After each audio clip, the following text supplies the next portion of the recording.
Welcome to Northern Estates. My name's Ali. To my right, I've got Sax, and to my left, I've got Imi. Just going to touch on very, very quickly who we are, our background, where we're from, and why we call the business Northern Estates.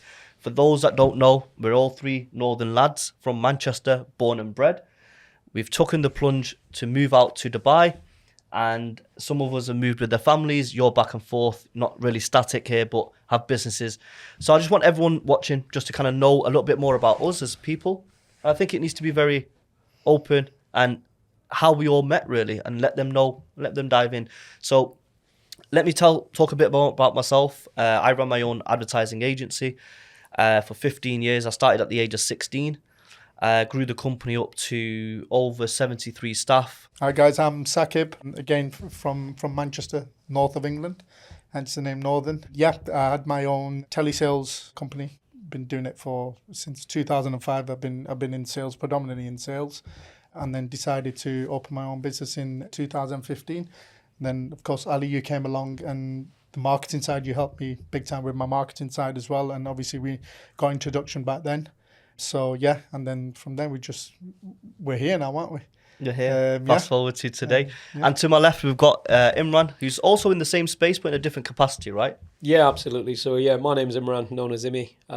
My background's also telecoms, but more retail-based, like you said. Retail obviously requires a lot of marketing and so forth, and my chosen partner at the time was Ali. The relationship with Ali has always been more than just a professional working relationship. It's been a friendship. He's delivered every time we've set him a task, and we've always kept in touch, whether it being going out in the evening or, even just generally keeping in touch. And he's been our trusted partner. In terms of my own businesses, I've evolved. When I found the opportunity to progress, I've always found progression and took a bit of a plunge. And today here we are in Dubai, and hence the birth of Northern Estates. I'm also from Manchester, born and bred, a Mancunian. Northern, so the beauty of Northern is we're three Northerners, and our brand is it's our identity. Yeah, I think the British values that we want to bring to the market here in Dubai, the synergy and the merging between the two. I think what we have between us, and I've worked with both of you separately, and now I have the pleasure of working with you together. Well, there was always an introduction, but we hadn't met in person. Yeah. So I always thought I need to meet this Imran guy. You mentioned I've heard so much about Sakib, and it's through Ali. And you mentioned him more than your kids, I think. It's felt very natural from the minute we met at San Carlo. It was a lovely evening, some great food, and there was so many positive ideas flying around on the table in terms of... Most of it was just tongue-in-cheek. We were just saying... It was just a... It wasn't something we were definitive, was it, at that time? No. But where it did become that solid was, funnily enough, we just sat... Do you remember we hired that office out? Yeah. It was just on a whiteboard. We couldn't even read your writing. You were just scribbling. No, he was scribbling away. That's just the way I'm very... Ali was in his element. We got a picture of that as well, haven't you? Yeah. I'll try putting it up in this podcast. I've got a picture. We still can't read what you wrote, but it kind of put everything together. And it's lovely because I just feel that all three of us have got these qualities within our own profession. And for that to combine and to deliver that through Northern Estates in Dubai would be something spectacular. Because we keep talking about different qualities, but the end goal, that end target, the drive is exactly the same. Do you know what I mean? It's just we're bringing different things to get to that one point. Like I said, the main thing is it's the values that we bring, and our main thing is, like I said, our staff, making sure our staff are looked after, and that has to feed back to our staff looking after the clients and exactly. So it's got to feed to our staff, then our staff feed to our clients, and like I said, we just need to make sure everything we do is transparent between us, first of all, transparent to our staff, and so on and so on. So it's a massive chain reaction, or domino effect kind of thing as well. And I just feel that when we talk about these British values, that's, bringing that here is a massive thing, and it's all about trust. And for us, like I said, as long as we're transparent with our staff, with each other, 100% we'll get very, very far in this market as well, because it's like I said, it's saturated. The market's saturated. It's full of agents. We've got to stand out. There is a gap in this market, and I think that's what we had this conversation many times, multiple times. We've been in Dubai Hill House. We've had this conversation. I mentioned that Imran was going to come to the meeting, if you remember that one. And I kind of said at that point, there's something missing. Sakib mentioned British values. Northern, we're 3 Northern lads. We're all born and bred in the UK. British values. We want to bring clarity, transparency, trust to our clients. And it's through experiences. You know, I've invested in Dubai many years ago, like we've mentioned earlier on. And it's some of this stuff that I would have liked to be in place, which hasn't been, or I felt like it hasn't. I love talking about my investments. I love talking about Dubai. And I feel we all, the 3 of us, are very approachable people. So if somebody was just to drop me a message or on Instagram or in my TikTok or even my WhatsApp to say, you know, Imi, what do you feel? Is this a good move? And I'd be more than happy to say yay or nay. It's very interesting because I know from over the years, people have actually reached out for other things and seeking your advice on other things, not just property. I've just said property now, but people have reached out and said, I'm about to start this business venture. What do you think, Imran? I think that's what your qualities in that respect, and in terms of you're more of a VC, you've invested in companies and stuff like that before. And I think what we kind of touching on Northern and where the logo came from, right? Yeah. So the 3 representing us 3. I mean, we had so many different ideas, right? We I think that illustrates our attachment to the company and the brand. Yeah. You know, Northern, and then the E. I mean, we could have called it anything. We could have called it SAI Real Estate or something. Do you know what I mean? So we want to keep our roots and our identity, and we want to deliver that through our brand and our logo.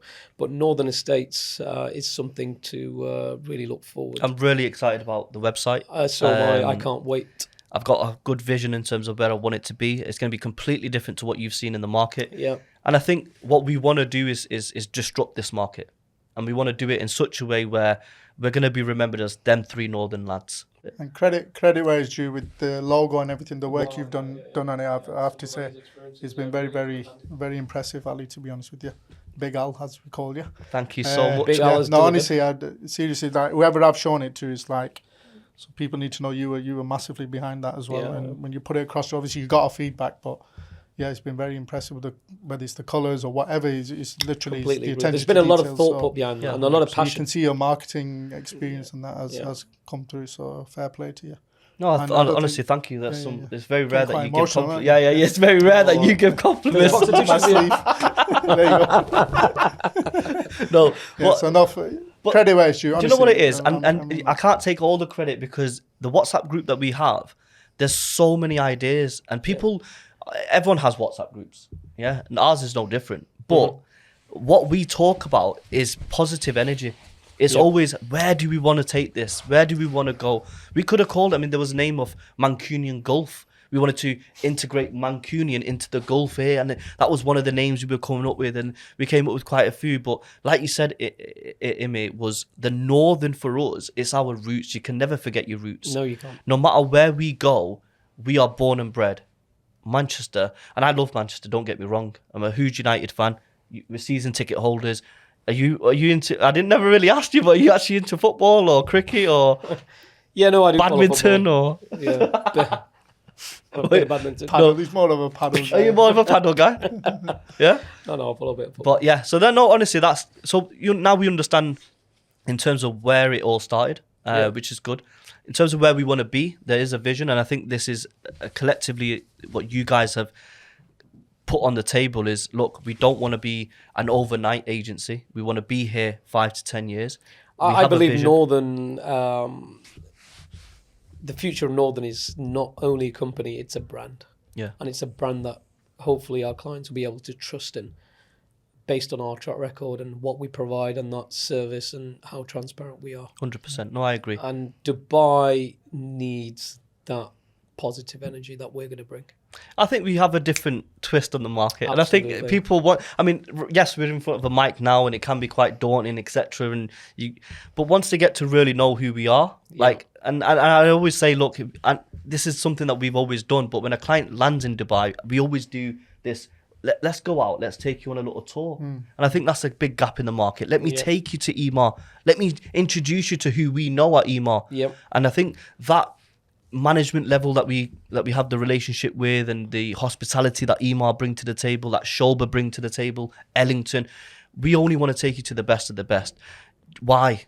And I just want to touch on that very quickly. So when you invest with Northern Estates, we're not only selling you an off-plan project, we want to be there and hold your hand all the way through. So when that property hands over, you have options. You can sell the property before handover. Me and Sax and yourself will have that insight, sit around the table and say, okay, what's the market demanding for this? Yeah. Because we are the people that, or because we are the individuals that sold that project to you, we would have the same enthusiasm when we first sold it to you to when we actually sell it. Well, through all the strengths of the three CEOs of the company, I think we've got that experience and that drive to advise our clients the best way forward. Where to buy, where not to buy. If they That's want where- an exit strategy, if it's an investment, if they'd like to keep hold of it long term, we're there to guide. So off-plan, secondary, leasing. Another thing we will touch on is the renovations, which is a big thing in Dubai, Big but thing we in will Dubai. touch on that in the next Yeah. episode. I know you're heavily into the construction and development of properties across the UK, Yep. and yourself as well. I'm going back many years now. I used to see you in action, and I said this to you before. Yeah.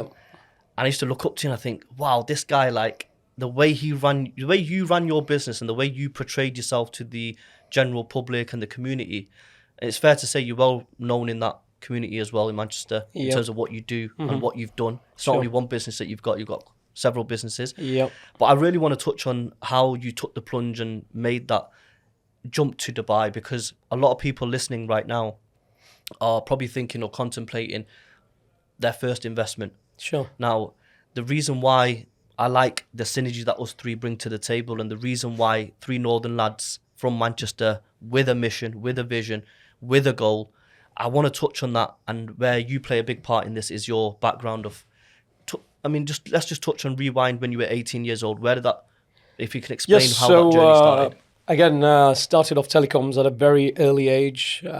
Did very well early on. Just came out to Dubai for a holiday with no intentions of purchasing or investing. What was it like back then? Like, was it Burj Khalifa done? No, there was nothing. There was it was basically a desert. So there was a Hard Rock Cafe on the fifth interchange.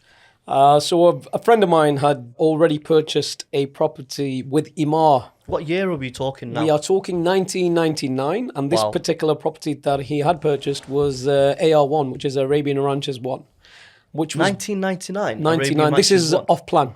Wow. Okay. Okay, so he took the plunge, found it that he could see a future in it. Just recommended that myself, my brother at the time, who was with me, and a friend of mine, just go out for the day with one of the agents, have a look around with no intentions to buy, and see whether or not it made sense to us. And when we did go and see, well, it was a desert. What we seen was, What? it was a theatre. So we sat in a theatre, we watched a movie, and it was basic. When we came out of the theatre, it was living the dream. So I was looking over my shoulder to my brother saying, I want to live this dream. So they sold you the Dubai dream They instead of the sold American us dream, really. the Dubai dream for me at the age of 18, back in 99.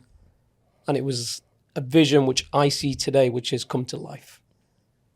It's interesting you talk about the vision that Dubai had at that time, and you took the plunge at 18. I'm guessing if we can touch on the first, was it the springs that you've invested in? Absolutely. So Dubai Mar, the Springs, it was 5 years off plan. It was delivered eventually in 2004.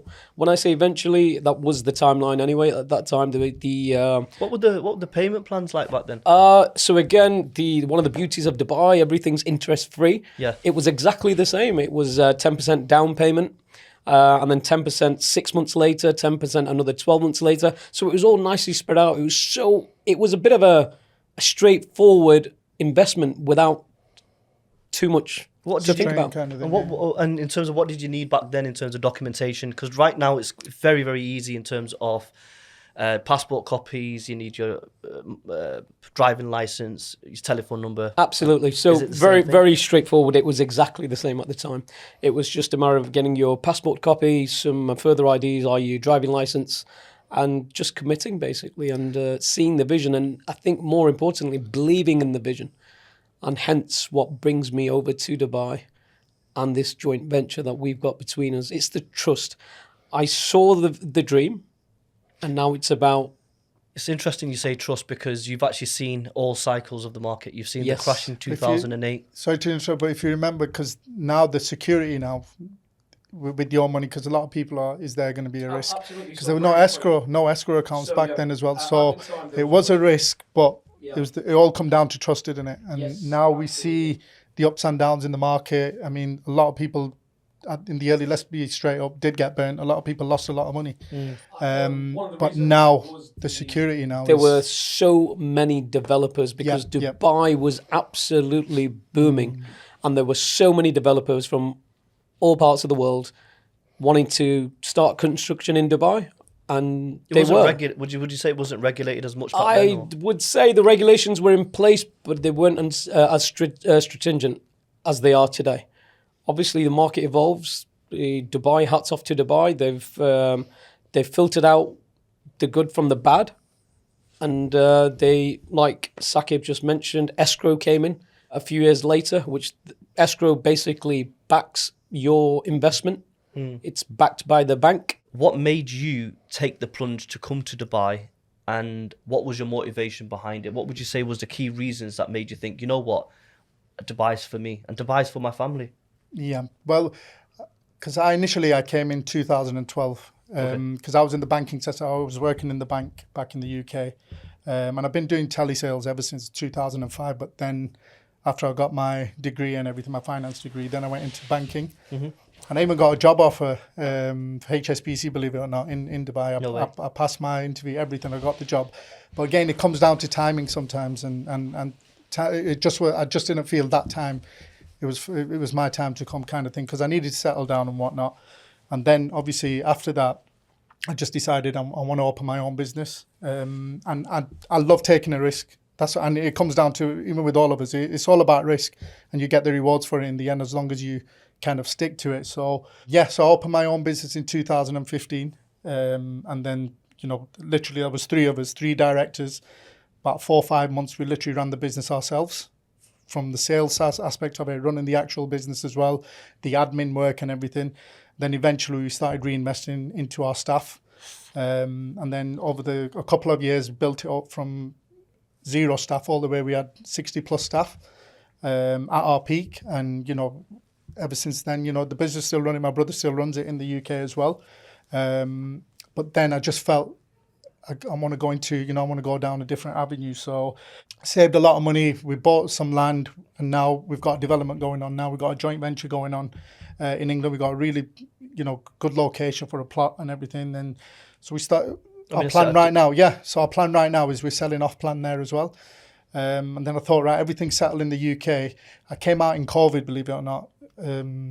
For 3 months, came out here when right in the peak time of COVID. We met up. If you remember, JVR. I remember when I bumped into you. Exactly. So that was the time where it was like. So I ended up. We came for 3 weeks initially. Ended up staying here for 3 months, and then me and my wife decided, do you know what? This could be us. And then ever since then, since 2020, I've had it in my head, I'm going to move. Yes, we've been on holidays, and yes, we've enjoyed it with the family, and we've been on the 5-star resorts, and I lived the life for 6 months. I just thought, you know what, the safety. If I'm going to bring up my kids, and you know what was happening. I think that's a very, very key point here. 100%. I think for me, we're all family men. So absolutely. So that's another. And do you know what? Dubai provides for everybody. Dubai caters for your children.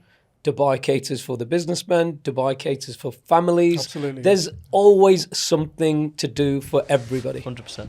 You've got the best of food restaurants who showcase the best chefs, from Michelin stars to your street food. You've got the best locations, and you've got great weather throughout the year. Yeah. And this is what's ironic, because you just come back from the UK. I've just come back from -4 to 30. I'm still acclimatizing, but the sun makes us all smile. Yeah. No, but it's... And I think that's such a beautiful element of Dubai, which is free.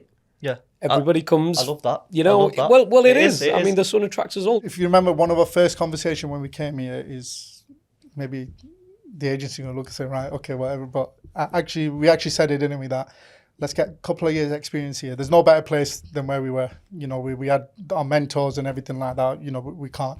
You know, they were absolutely amazing to us, and we said it right from the start. 2 years. Let's get 2 years worth of experience, and then we're gonna go and do it. But the funny thing is, even in that office, and you can probably vouch for this, everybody knew. Because they knew our way of thinking that because we've had our own businesses. I think they kind of knew these guys are going to go and do their own thing and whatnot. Yeah, I mean, Do you not think that I always got that feeling? And it wasn't a surprise when we did go and we left with their blessing. Even our own colleagues on our team used to say that.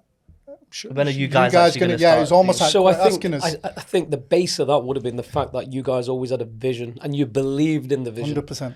Do you know it's a very valid point what you just said, but one of the things that me and you, Saks, would know firsthand is this industry and the fact that we've been in it for the last 2.5, 3 years combined, and the amount of off-plan projects that we've sold, I would say we're very, very selective in the developers that we choose to work with. And I think this is key for Northern Estates as a company moving forward. We only want to work with the ones that are reputable, with the ones that are vetted. And unfortunately, it is a bit of a sour conversation to have, but agents in the market are selling based off who gets the highest commission. Yeah. So there's certain developers, which I won't even go into, but there's certain developers that me and you, Sats, in our experience in the last 2-3 years, and you as an investor, I guarantee you probably haven't even invested or bought any properties with a low tier developer. It's always been the government backed EMAs, the Shobers, the Nakhils, the Mirases, and the Dubai properties, I'm guessing, right? Absolutely, yeah. Okay. Yep. Dubai's got a vision of where it wants to be, Absolutely, the 2040 vision. Yeah. And I think when you look and dive a bit deeper into that, and on that note, I believe I believed in the vision back in 1999, and the vision then was Dubai 2020, I believe. Wow. So that's now we're 20 years, well, we're 25 years in. And now Dubai's reached a certain milestone, and now they've set themselves a new target. Yeah. Because I believe back then, I completely believe it now. And I do believe Dubai will be getting to whatever their visions are in terms of growth, progression, infrastructure. It's always got to be, bigger and better every time. Yeah, I mean, if we touch on the vision itself, look, you've got the brand new airport, which is opening up, Al Maktoum. Yeah. For me, I'm very, very excited. And I know, Saks, we've had this conversation and we've had it with yourself, Imi, in terms of we've actually gone to Expo together as a trio. Yeah. And I wanted to show you Expo because I know you haven't really seen, or you've heard about it in the news, but you only really understand it once you're there. Absolutely. And I kind of want to bring you in on that, Saks. What's your take on Expo and where you see that going, and why do you believe? I mean, I always say this to you, and you know this. What does the government or what does these developers know that we don't? Exactly. I mean, at the moment, everything is going towards the south now, and we always say we use that kind of, where there's a Starbucks, something's going to happen kind of analogy, if you know what I mean. No, I've heard that. And it's similar with EMA. Like, I mean, even when I first came as well, and I'm sure you guys as well, we were questioning why is EMA South where it is. Would we all agree with that? Even now, some people are probably thinking, why would EMA South be all the way towards that end? Like, what do they know that we don't? And that started around four years ago, right? Exactly. 3-4 years ago. Well, that's coming back to when you questioned me, Ali, in terms of when I invested in the Springs back in 1999. That was almost, people would call it like you're touching Abu Dhabi. No way. Wow. Okay. That was the last interchange. There was like almost, if you will. It's all towards Deira side, and then it's coming this way. So the Springs is heading up towards just before Jebel Ali. But if you look at it now, Springs is very much central because of all the construction and everything else that's come around. So Dubai South Expo, albeit it may feel like it's a little bit of a distance now, but when that's developed and the new the airport is operational, that will be the hub. I believe that will be the hub. Now you're seeing it from EMA South. It's all coming back in. It's all coming now, back inwards again. So towards Expo, the new airport. You've got Dubai South developers as well. Yeah. So now you're realising EMA, obviously they've got inside information. And I believe the metro's already at the Expo. Yes, it is. Yeah, it goes all the way to Expo. So it all starts to make sense. So obviously going back to Expo City, the city of the future kind of thing. Yeah, Wow. it all starts to make sense. And Imi, if you remember when we went your first visit Yep. to, obviously we're our feet are on the ground here Yep. at the moment, but we know what Expo is about. Mm-hmm. And we kind of knew we need to take Imi there. Do you remember the Yeah, yeah. few I mean, months look, ago up where we until took you up? visit and get that feel Yeah. of the And then area, your the first space. visit, and you thought, actually, why haven't I bought here yet? That was your. Do That you remember were- that? That they was your were my first I still words, remember your absolutely. I was response. a bit surprised because you walked into the show home. He's missed out on 5% commission Yeah. as well. No, we went to Maha Villa, the show home. We did Gotta do, yeah. say, the finishing is exceptional. Superb.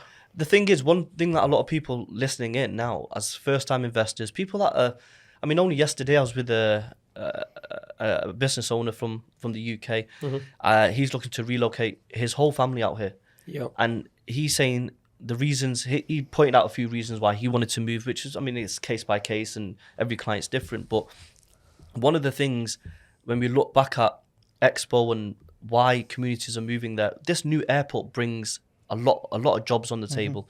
You've got Emirates just announced that they're going to move their headquarters over. All the flights are going to be flying out from Al Maktoum Airport. Dubai Airport, where it currently is at the moment, has just announced for the 10th consecutive year running, Wow. it has been the busiest airport in the world in terms of passengers either visiting Dubai or transiting. Yeah.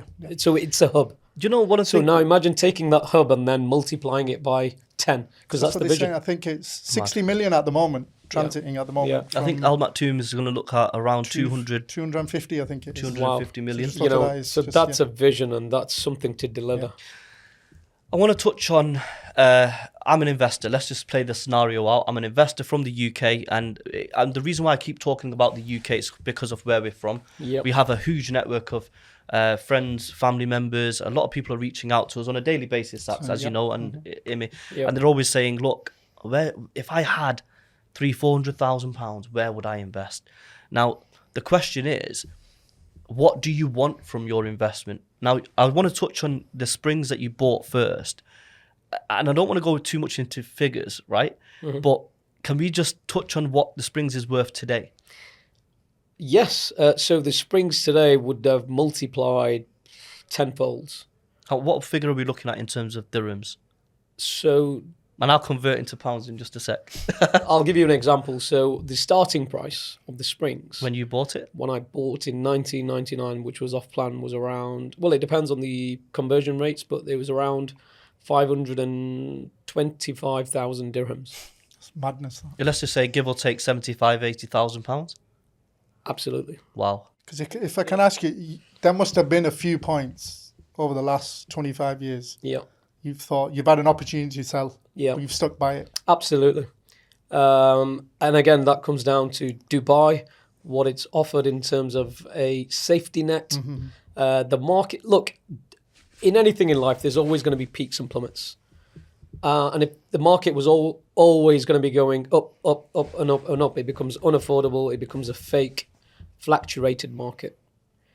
But again, Dubai being Dubai. So there was a bit of a bubble in 2008, but that was not just the UAE or Dubai. That was worldwide. You know, we've now got the launch of Palm Jebel Ali. There may be a bit of reluctancy, which is understandable, but Palm Jebel Ali is a successor of Palm Jumeirah. Do you know when I look That's at the Palm? next They're generation. showing they can do it now. It's all You know, tried and tested now, so it is a lot less of a risk. You can get any- especially you from can get where any you of were. You our- just you just literally bought sand. Do you know what I we mean? At that literally time. bought So bit of sand on Yeah, the yeah. desert, and it's today it's the proof's in the pudding now. It works. So you know the Palm Jumeirah's visible from Exactly. from the skies. Yeah. You know, Well, I you was can g- see it coming in depending on, you know, when you're landing or when you're taking off, and you know, you're doing and a it's an skydive. icon, isn't it? A You're doing skydive skydive, Dubai. yeah. That's one of the best views you can get, and it's an icon. It's an icon with some of the best hotels in the world, from the Atlantis to the Royal Atlantis to celebrities, and it's the place to be. It's a bustling island. I've got a question just for the panel now. Knowing that you've mentioned all these big names and all these big hotels, etc., do you think there would be a moment where, I mean, you'll know, and I want to kind of understand, do you think there'll be a moment where there's too many hotel resorts or there's too many residential apartments being made. I do get that objection a few times where people say, well, I think the market might crash or there's an oversupply in I apartments. get the feeling, well, believe it or not, there's still a shortage of supply in Dubai. 100%. And the proof is in the pudding, because if you look around you, you tell me, Ali, I've got a question for you. There we go. How many cities of the world have you visited where there's a sellout within 4 hours of a complete building? Do you know, I want to touch on this because, and He's I'm asked you the question. Answer his question. I'm going to answer the No, question. don't. Yeah. I Don't steer away from my question. Shall I be honest with you? The answer is there is no other city in this world that I know of that can sell a project out in 4 hours. And we're Okay. talking, there's no city in the world that can sell out in a few minutes. So for somebody, But can I just touch on that? Please go. Because a lot of people don't know this, and you will know this firsthand, that people, and the reason why these projects are selling out on launch day, there's a secret to this. Because the developers will let us know, as consultants and agents and brokers, whatever you want to call us, they will let us know a week or 2 weeks before. What we do behind the scenes, no one actually sees. We're there preparing the client to say, now is the time to get in and leave an expression of interest. Yeah. So you would have, that system wasn't there before. Which is known as a EOI. EOI. That system wasn't there before. You'd have to queue up at EMAR sales office. Yeah. Yeah. Well, yeah. Go on. I just want to come in with something, Go on. actually. So there was another property with Emar that I decided to buy, but there was so much demand. Now, this is unheard of anywhere. In order to even have a chance of purchasing this particular property by Emar, it was a villa. It was only pre-selected clients. What we had to do was register our email addresses with Emar, and they were randomly picked. So there was no favoritism as such, but it was computer generated, randomly selected people would be selected. And so I got so many family friends and myself, we all put our names down, and one of them was selected. I flew over from the UK. Overnight, I remember landing. The flight from the UK was an evening flight. Landed in Dubai at 7 a.m. Went straight to Sheikh Rashid Boulevard, where the sales centre was, with the token. Stood in the line for 4 hours. At that time, there wasn't any consultants, agents, brokers in the market representing you. You went direct, right, at that time? So because I'd applied directly to Emar, this token had come through from Emar. So yes, I was direct. So yeah, I mean, coming back to the story, so we were stood in the line for 4 hours, and the unit that I intended to buy, because there were hundreds of people in these queues. By the time I'd got to my sort of spot, it was a 3-bedroom unit, and they were all sold out. That example you've just used, this is where now with real estate agents and brokers, this is where our relationship with the developer helps massively, because this day and age, you couldn't walk here now and say, I'm going straight to email queue up or whatever it is. So this is where our relationship with the developer will 100% work, because we can ring up X, Y, and Z from Emar or Nikhil or whoever it is. Yep. Right, I've got a client here, I've got the passport, we need you to book as a unit. Give you the token, and that's the only way you're going to get a unit. And this is where a lot of clients say, why do I need to use an agency or an agent or anything like that? That's exactly the reason, because you don't want to be going through that and then miss out. Whereas we don't even have to queue up. We'll get in there. If we're going to get a token and we're going to get in the queue, then we'll turn up. You don't even have to be in the country. So you wouldn't even have to fly out overnight to come here and say, right, please, can you get the token for me and get me this property? And you don't even have to be in the country. So absolutely. That's so how easy they've made one of it. the reasons I want to come in there, because it's so crucial, this is, and you've made such a valid point. Even myself thought, why would I need to go through an agent when I can go to the developer directly? Well, look, hold on. And let me tell you another thing. This is why I'm a part of this company. Because I believe I've got a whole heap of experience behind me. But you mentioned or asked the question earlier, Ali, about would I change or did I have second thoughts? The only thing I would have done differently was if I had a contact, my go-to guys or my go-to, that would have made my decision making, my dealing with the developer so much easier. Again, touching base on not having to fly over and stand in that queue for 4 hours was not the best of experiences. Again, and getting to the front of the line and not being able to find the unit that I wanted to find, this is what I was like, well, you know what? If there was somebody there who could represent me, that's what's missing. It's mad. So it's like there was a gap in the market then. There You wouldn't think in Dubai you would. And now we're oversaturated. I think coming and touching on that note very quickly, the expression of interest plays a big part now. I'll tell you why. In this market now, when you talked about which city in the world do you know that sells out in less than 4 hours or 10 minutes, and I say 10 minutes, EMAR sells out within minutes, right? Yeah. But what we do behind the scenes is something that's very, very one step ahead. Behind the scenes, we get the information from our reputable source at the developers. So we have a good relationship with EMAR. We have a very good relationship with Shoulder, Damak here and there when we have inquiries coming through. I personally, one of my favourite developers, Ellington. And I think once you understand the individual that you're speaking to on the other side, because we have that relationship with them and we're meeting them probably once a week for coffee, for dinner, for lunch, they already know us on a first name basis. It's not like, oh, who's this? Sorry. It's more, how you doing? X, Y, and Z. Yeah. My client here, Imi's looking for a unit. He wants a 4-bedroom. He wants it in the Sanctuary by Ellington. It's in Maidan. This is the price. I'm going to send it across. Okay. Now, in order for you to get a unit, all you would do is put a token payment down with a passport copy attached. Yeah. What we do at that point is then say to our rep at the developer's office and say, look, this is what we want. You get to cherry pick your unit before the launch date. So a lot of people don't actually know this, but when we say it sells out on launch day, it's because 90% of the inventory was sold to pre-sold. smart investors like you Yep. that made that decision and say, I am going to make the early decision to leave the expression of interest. Yes. And I think that's where And I think that's where the risk factor reduces, but at the same time becomes more fruitful. So, like you've said, we didn't have this facility many, many years ago. But for the developers to work with the agencies and brokers who they trust also, and to give them that sort of cherry pick option, works both ways. It works for the developer in terms of getting guaranteed sales on their units. It works for the agents, making sure they're trying to achieve the best for their clients. And it works for the client because the client then can sit in the comfort of their home, speak to the agent on the phone and say, well, look, try to get me this particular unit because this is where I think I want to be.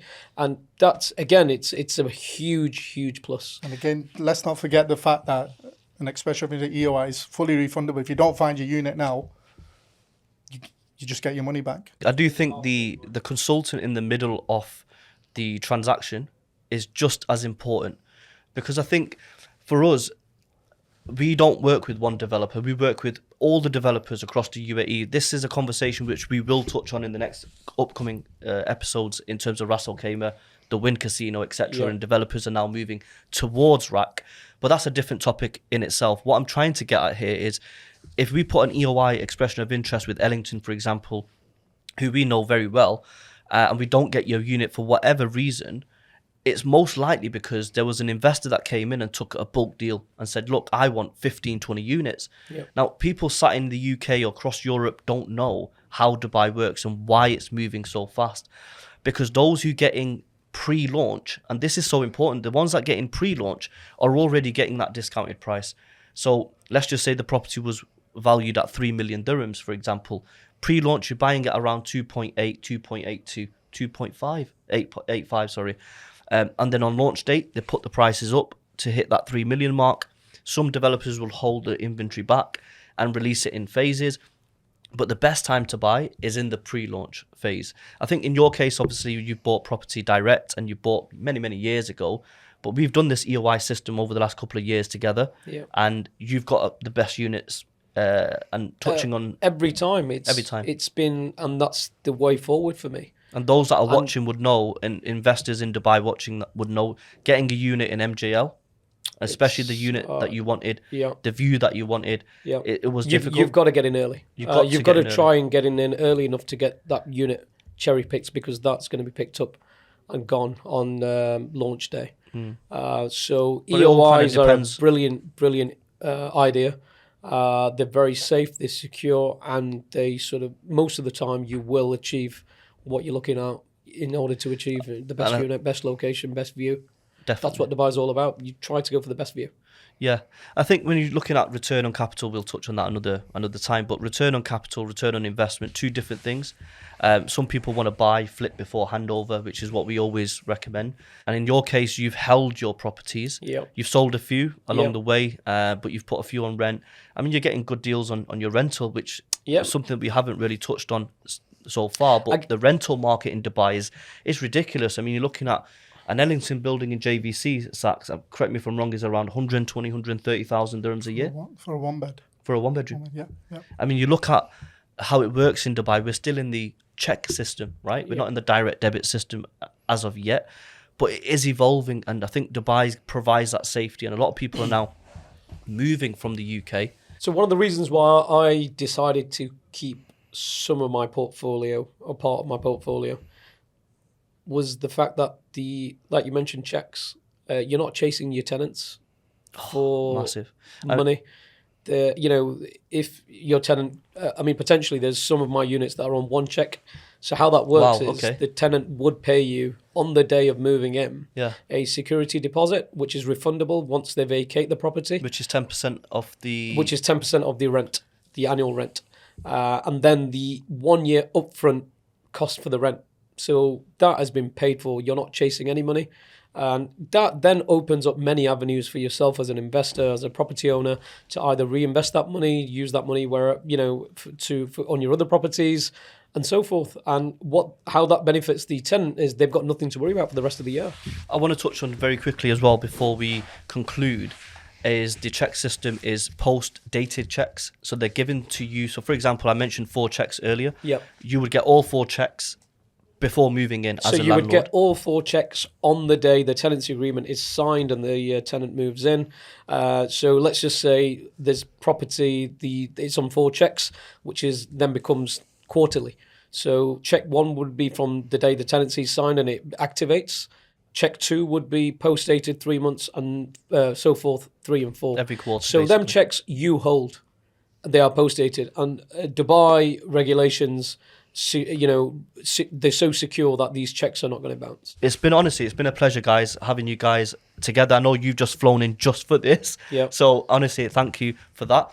But yeah, we've got 101 things that we've got to do and get everything right. And I think this is what the journey, once we look back at this in a couple of months, we'll think, everything happened for a reason and the way it did. Yep. But yeah, thank you all for... Thank you, and Thank we you look very forward much. to being part of the next podcast and delivering our thoughts further. But yeah, thank you so much for watching. Any questions, reach out. We're more than happy to help.